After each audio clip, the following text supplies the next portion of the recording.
Well, howdy there, Internet people. It's Dana again, and today you're at Research Road. This is a weekly series where we go through science and tech news with a bit of dry humor. Then we answer some questions from y'all. Today is the 3rd of December, 2024, and on this date in 1967, the first successful human heart transplant occurred. So, starting off with tech news. GE Vernova is planning to put small nuclear reactors in developing nations to achieve a leading position in the emerging markets. The United States Navy has taken a stealth destroyer, a ship widely considered to be a costly mistake, and using it to platform hypersonic missiles. ChatGPT turned 2 years old. So far, it hasn't brought about the end of humanity.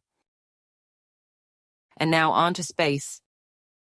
An analysis of the atmosphere of Venus has led researchers to say the planet has never had Earth-like life.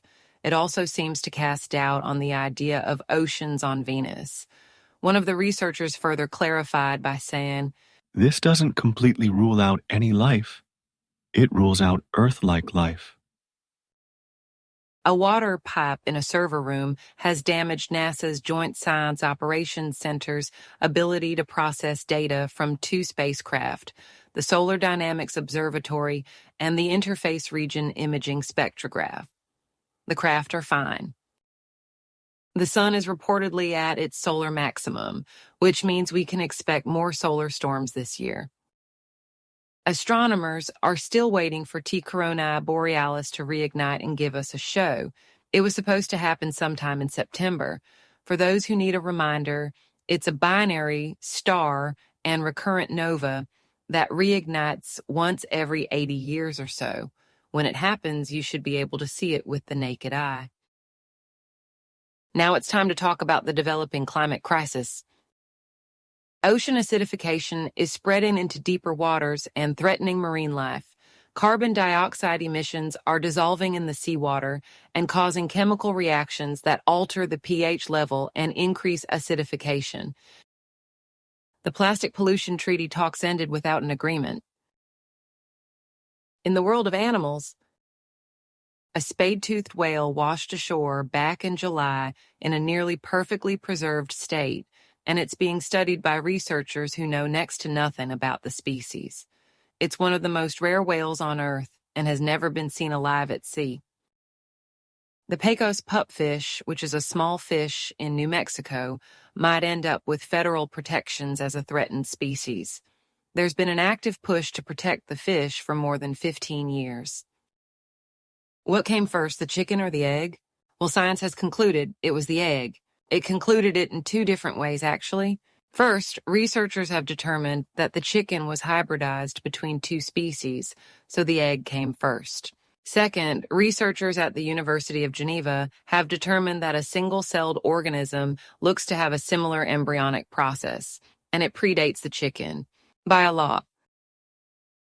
In health news, California has suspended distribution of a brand of raw milk products after discovery of avian flu. The continued bird flu issues are reducing the supply of eggs, while demand is increasing due to the holiday season. Now let's dig up the past a little. A 2,000-year-old fig discovered in Ireland has provided more insight into the types of food traded between Ireland and the Roman Empire. A new group of ancient humans has reportedly been discovered. They reportedly lived alongside the Denisovans and Neanderthals. It seems that their fossils have previously been attributed to Denisovans. The new group is being called Jularan, which means large head people. And now on to oddities. A study in Australia found that even though Australians are consuming social media more and more, almost half of adults had no ability to take steps to verify information. If you're outside of Australia, I wouldn't look down on them. The results would probably be the same in most countries. NASA has a design competition going on. South Pole Safety, designing the NASA Lunar Rescue System, is asking for solutions on how to move an incapacitated astronaut in the extreme environments of the moon. I'll put the link down below for the specifications. There's $45,000 in prize money involved. In semi-related news, Canadians are being asked to vote on the name for the first Canadian lunar rover. And now, we're going to answer some of your questions.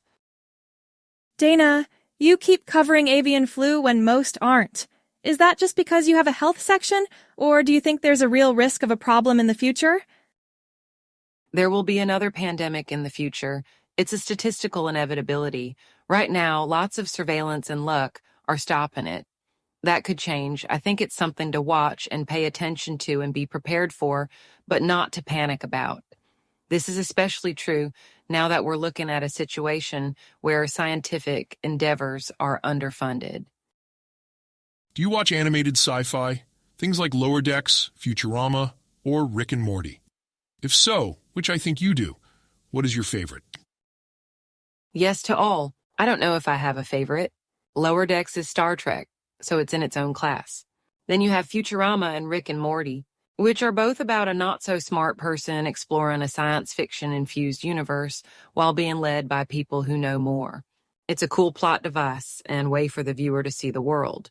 I think Futurama is more my sense of humor, but Rick and Morty has better sci-fi plots.